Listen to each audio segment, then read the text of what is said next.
Is there really genocide happening in Israel? Israeli elections are happening for the fourth time, and what will be different? How well do you know your Judea and Samaria? All this and so much more right here on the Joshua and Caleb Report. In a world plagued with anti-Israel propaganda, Paul Yavel presents the Joshua and Caleb Report, a positive voice of truth straight from Israel's heartland. Hello and welcome to the Joshua and Caleb Report. We are right here on the Mount of Blessing deep in the biblical heartland of Israel. I'm Luke Hilton here with Joshua Waller. So happy to be with you today in the beautiful heartland of Israel. Some exciting stuff happening today, as well as an exciting teaser for next week's show, which is going to be out of the box, extraordinary. We'll talk about that just in a second. If you're watching on YouTube, make sure you go ahead and subscribe and ring the bell, and we'd love to hear from you in the comments down below. If you're listening to a podcast platform, you can podcast, or subscribe. You can podcast for free.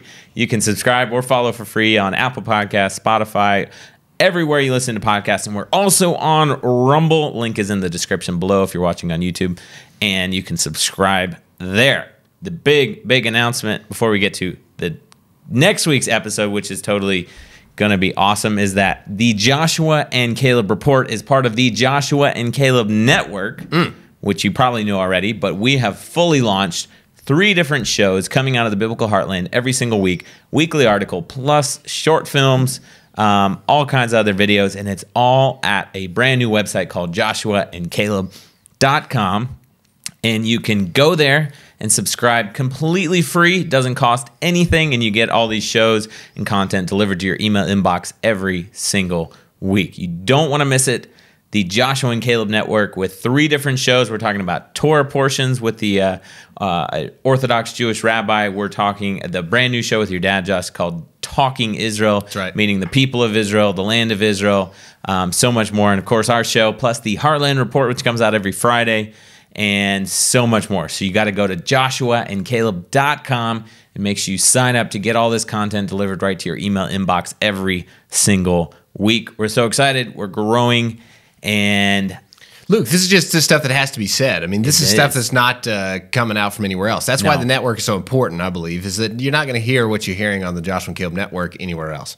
This is very important. You're not going to hear Israel through this lens from any other network, and that's why we so believe in what we're putting out there. And we're going to that exactly is what we're going to be talking about today. Talking about out of the box, you have to watch till the end of the show, because right towards the end, we're going to show a teaser for next week's show. Josh, last week, we went past some red signs. We went into Arab villages.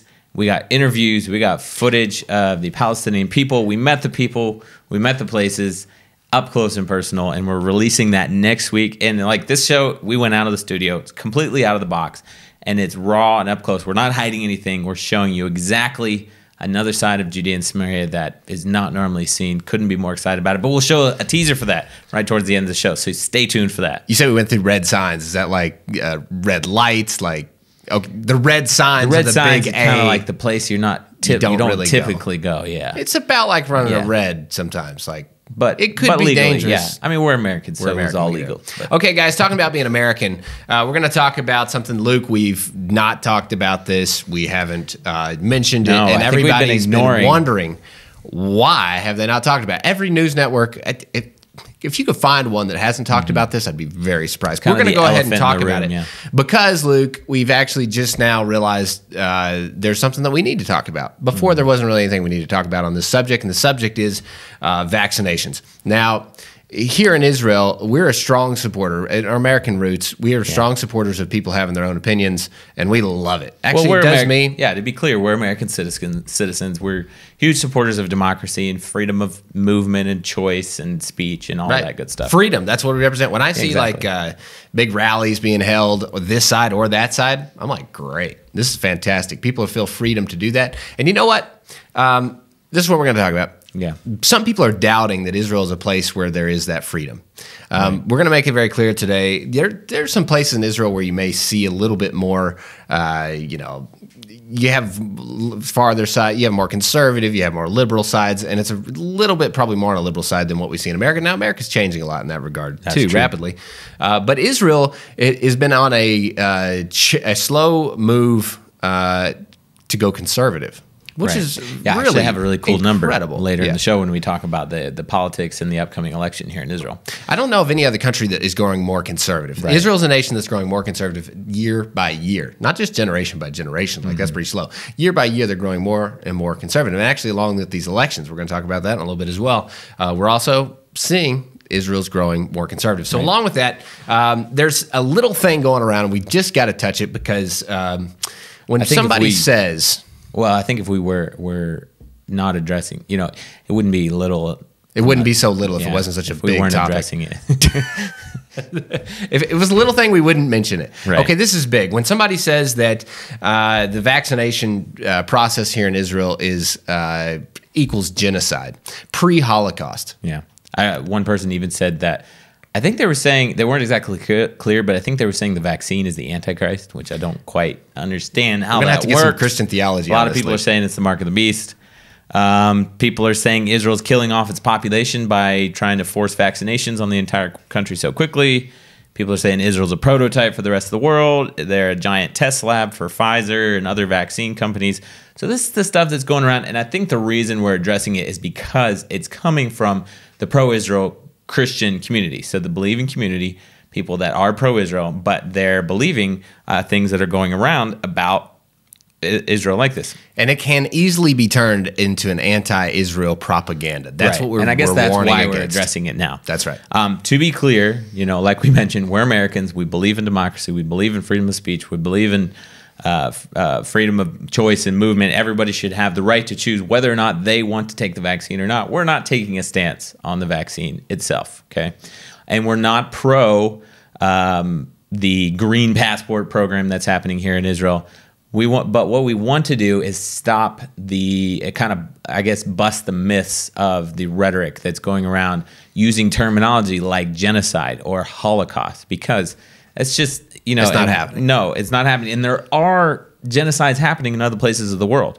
And we'll talk about that in a second. Okay, where are these claims coming from? What's actually happening in Israel? Here is what's happening. Currently, Israel is not letting anyone fly out of the country. They're letting in a very limited number of people into the country, including their own citizens. They're only letting in about 200 people every day. So the airport is about to open again, I think, but it's still questionable about how many people they're going to let back in. Right. A lot of their citizens are stuck in countries around the world. Israel has instituted a temporary green passport system for those who are vaccinated. What that means is that if you have been vaccinated or recovered from COVID and you have this green passport system, then there's certain places in Israel, and I don't think it's very many. I think it's like malls and entertainment, recreational type places where you're allowed to go, whereas an unvaccinated person is not allowed to go there. Okay. This is not a long-term situation either. Israel has insinuated that it's a temporary situation until they can get 70% of the population vaccinated, because that's when they believe they'll reach herd immunity, and until the numbers go down. And Yuli Edelstein, the health minister here in Israel, the other thing is Israel has discussed releasing the information of people who are not vaccinated with the government and with various local agencies, which has gotten a lot of people really upset all over the world, okay? That actually has happened. Yuli Edelstein, the health minister, has said whoever chooses not to be vaccinated has his right. There will also be no personal sanctions against someone who is not vaccinated. It should be understood that getting vaccinated is a great privilege that has been given to us, something that many countries in the world have not attained. The minister added there will be some areas that will be open to everyone, even for citizens who have not been vaccinated, and that the possibility that these areas will be expanded depends on the rate of immunization of the entire population. And like I said, Israel's trying to get to 70% of their population being vaccinated so that they can begin opening up the country again. This is what Israel has chosen to do. Right. Israel is a democratic country, has chosen to do this. Now, Israel is a democratic country. Also, we want to say it's okay. People are actually saying that they disagree with this, and that's okay, and that's fantastic. We're okay with that. Absolutely. So this is Israel's choice. Now, here's what we want to warn against. People are saying that Israel is leading the world in this, and that they disagree with it. Now, what we got to be careful with is when we believe. Now, this is going deep here, Luke, because we believe in the Bible, right? And the Bible doesn't ever say that Israel's going to come back to the land. All the incredible prophecies in 1948, the establishment of the nation, 1967, the Jewish people holding on and maintaining this, all of Judea and Samaria, even Jerusalem coming into thousands and now upon millions of Jewish people coming back to the land of Israel from every nation under the globe, all coming here, restoring the Hebrew language, becoming a world power. Bible doesn't say that that's all going to end again. The Bible is very clear about actually that the Jewish people, this is going to happen, and this is actually, for everybody that believes in the Bible, this is like an end times, Jews and Christians alike. This is an end time scenario where the Jewish people all come back to the land of Israel and are settling, and they're going to be rooted down. This is actually a part of a huge miraculous event that's not crumbling. Right. Amos 9 says that they're going to be here, and they're going to continue to be here. They're going to be rooted and grounded here, not to be pulled up again. Bible is just over and over and over again talking about, and there's going to be a lot of people posting a lot of other Bible verses, but obviously this is where I'm speaking from, if you can understand it, this comes from a very Zionistic belief. And now everybody's going to argue with this approach, but I'm a very Zionist, and I believe what I'm saying from a deep biblical rooted place, that Israel, this Israel that we see now, is a God thing. That's just where I stand. Now, there's going to be people out there that don't believe this is a God thing and that are going to propose that this could crumble and be destroyed. That's not, I don't believe that's going to happen. So, in light of this theology that we have. Prophet said it wouldn't happen. Yeah, well, if you take prophecy like me and you, there's a lot of people out there. Yeah, we mostly take prophecy literally. Right. So, if you're taking literal, and you know what, Luke? Let me just say this. We're not just taking prophecy literal. We're taking history literal. Right. Okay, right outside our window is thousands and thousands of grapevines. Right up on top of this hill is thousands and thousands of people.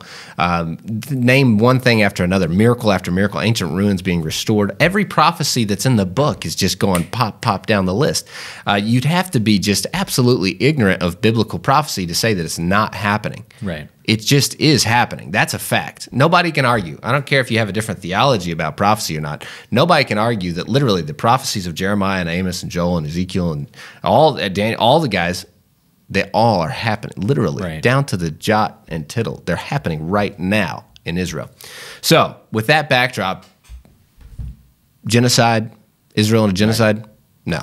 Not happening. Pre-Holocaust? Happening by their own people, nonetheless. Yes. Yeah. Israel's government killing Israel's population. It's not happening. And leading to the rest of the world is their thing. And to be clear, 6 million people were killed in the Holocaust. Yeah. And now 73 years later, we're comparing Israel's government killing its own people once again. I mean, just like you just said, it's not happening. The restoration is happening in Israel. Not desolation. The prophecies are coming true, and the prophecy said that people will not be pulled up again from the land where they've been planted. Yeah. So I guess to be clear, it's totally fine to be against the Green Passport program, to be against forced vaccinations. We would probably agree with you. We're Americans. We believe in democracy, right?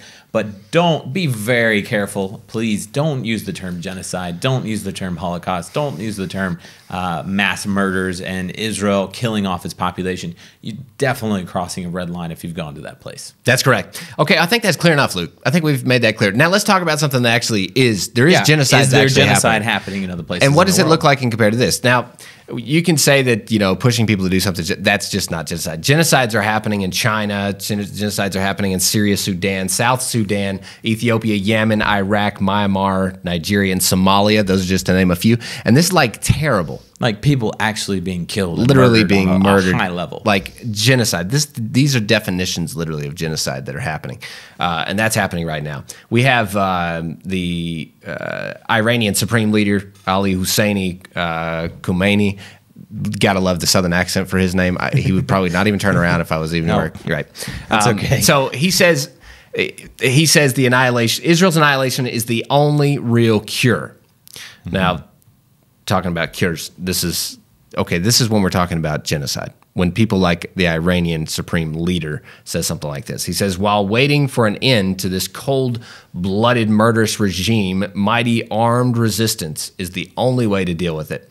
Now, when you have stuff like that, if we thought more, let's just put it in comparison. If we're thinking more and being more stirred up about the situation and the situation with this vaccine and things than we are literal genocides, people that are threatening genocide against Israel. We need to be careful. We need to like seriously tone it in. When the supreme leader of Iran says he wants to wipe Israel off the map, we need to tune in and we need to like, that's a battle we better fight. Well, and to be clear, Iran is enriching uranium at 20% now. They were enriching it like 3% or something like that. And they actually have threatened to bump it up to 60%. I was reading different experts. Everybody has different opinions, but a very conservative estimate is that Iran could have a bomb in 6 months. And this is the country that's saying, you know, they have to obliterate the country of Israel. Right. Okay, so like you're saying, yeah, if you're more concerned about the Israeli government committing genocide against its own people than you are about the Iranian government, who actually is about to get a bomb, threatening him, who has actually said they want to kill the entire population of Israel.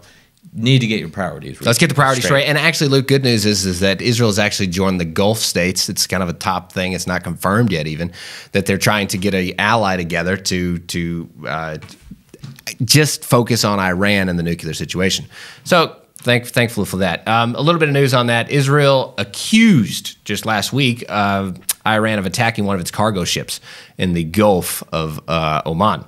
So tensions are a bit mounting, especially with the Biden. I just say it every time. It's like 3 times now. I just say that the Biden administration now coined. It's just coined. It's just there, Luke. It's in the brain. Feel free to use it, guys. Just attribute it to Josh, not to me. Just put my name on it. Yeah. Okay. And but because of the 2015 thing and the Biden administration wanting to push this, it's really causing tensions here now.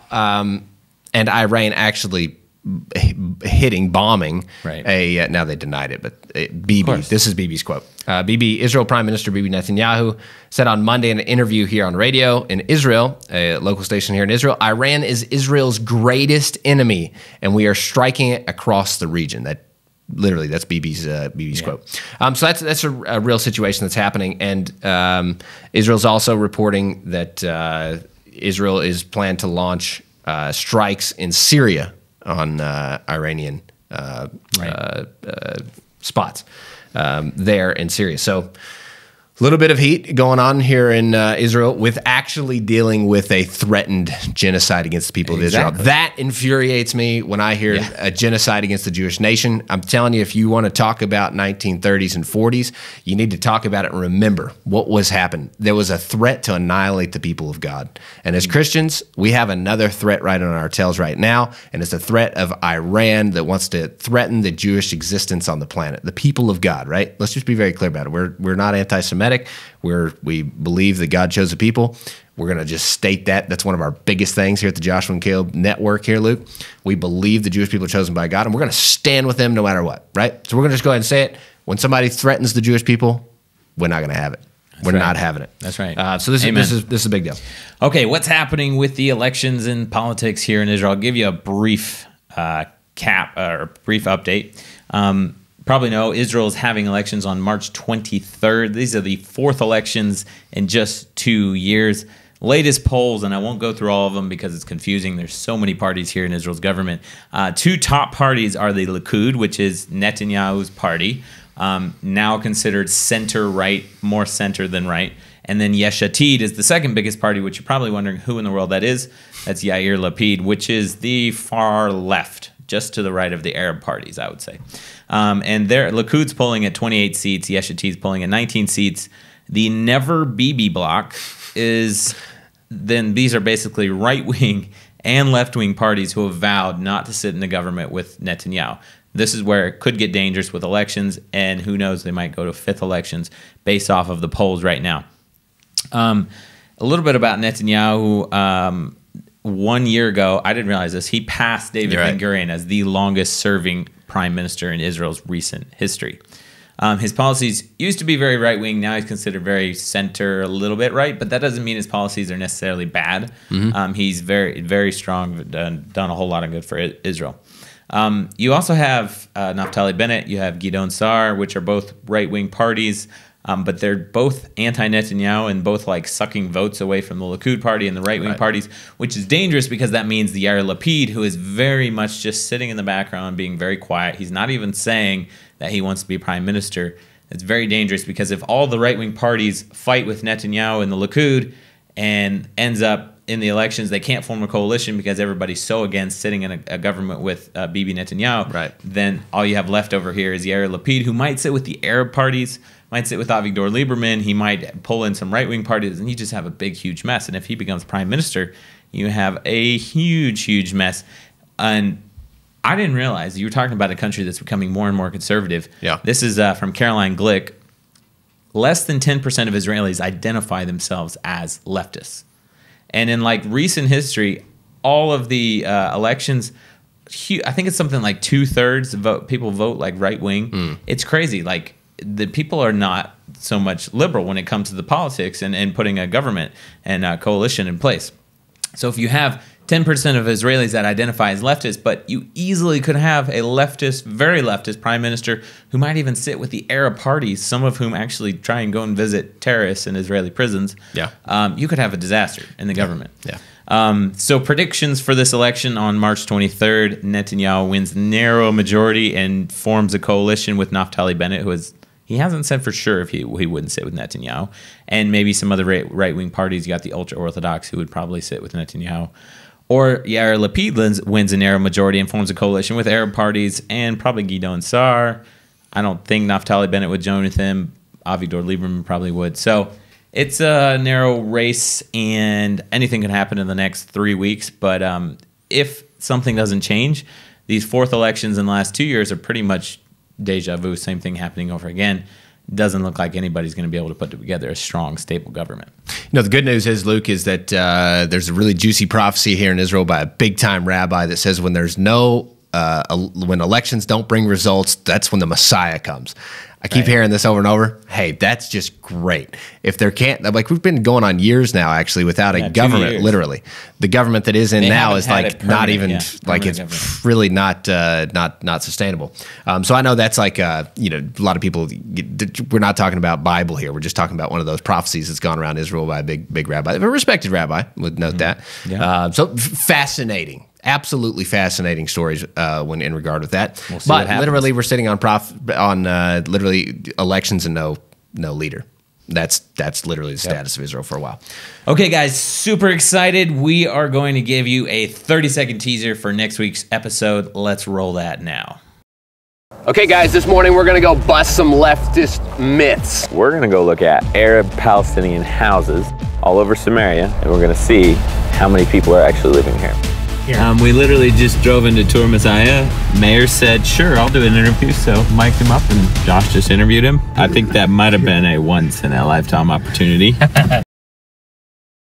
Okay, Josh, next week's show is going to be so out of the box, out of the studio in areas A and B, which we'll talk about here in a second, in Judea and Samaria. A lot of people call it the West Bank.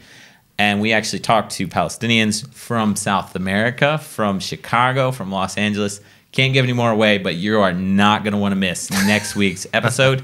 It's out of the box and very, very eye-opening. Luke, I just saw in the comments where somebody was like threatening you. They were like, have you been there? Yeah. Luke, okay. Well, I answered them. I said, yeah, I have. Have you? And then they actually wrote back and they said, I don't need to go. I don't need, yeah. I read online information.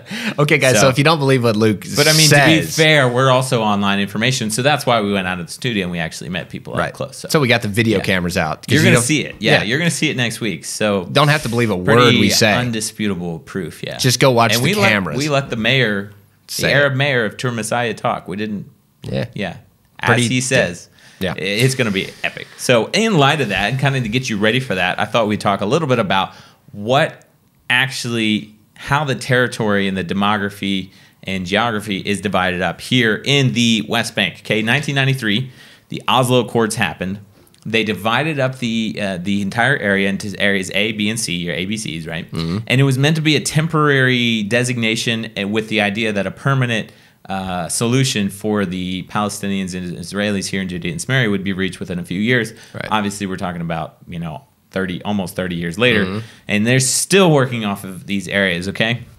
Most people think the entire West Bank is just overrun with the Jewish people taking up the entire percentage of the land, right? Okay, here's the actual percentages. Area A, this is the Palestinian Authority's full jurisdiction, okay?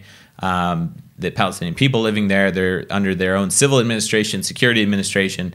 18% of the land is taken up by Area A, okay?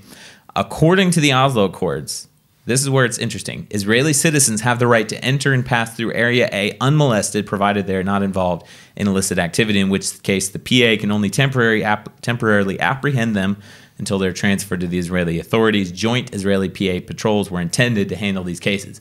That's not happening today. In fact, if an Israeli wants to go from right here to the northern Samaria region, they have to drive like an hour all the way around because the road is actually closed down. A few years after these designations were made, Israel actually made it basically illegal for Israelis to go past an Area A sign. And that's what we talked about. We went past some of those signs for next week's show.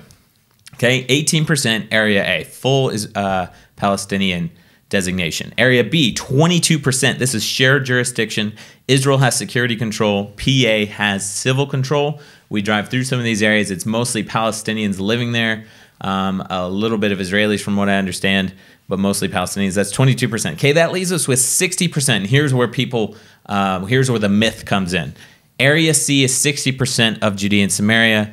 According to the Oslo Accords, Israel is legally allowed to build there. The Palestinian negotiators actually agreed to it. That's why when I watch things, when people say settlements are illegal, under the Oslo Accord designations and the Palestinian negotiators agreed to it, Israel is allowed to build in Area C. Despite this, Israel is often accused of settlement expansions against the wishes of both the Palestinians and in the international community. Jewish Israeli population covers about 40% of Area C's landmass. But we're going to break it down. 200,000 Palestinians are living in Area C. Did you know that? No. 200,000 Palestinians. They're covering 8% of the landmass, and Palestinian agriculture covers another 25%. Okay? That leaves us with 7% left, right? 400,000 Israelis are sitting on 2.5% of the Area C landmass. 2.5%. Okay? So you have the entire West Bank, Judea and Samaria. You have areas A, Arab, areas B, Palestinian, areas C, Palestinian and Jewish. The Jewish Israelis living here take up 2.5% of the area. 860,000 acres is the entire area of Judea and Samaria. Half of it is virtually empty. Yeah.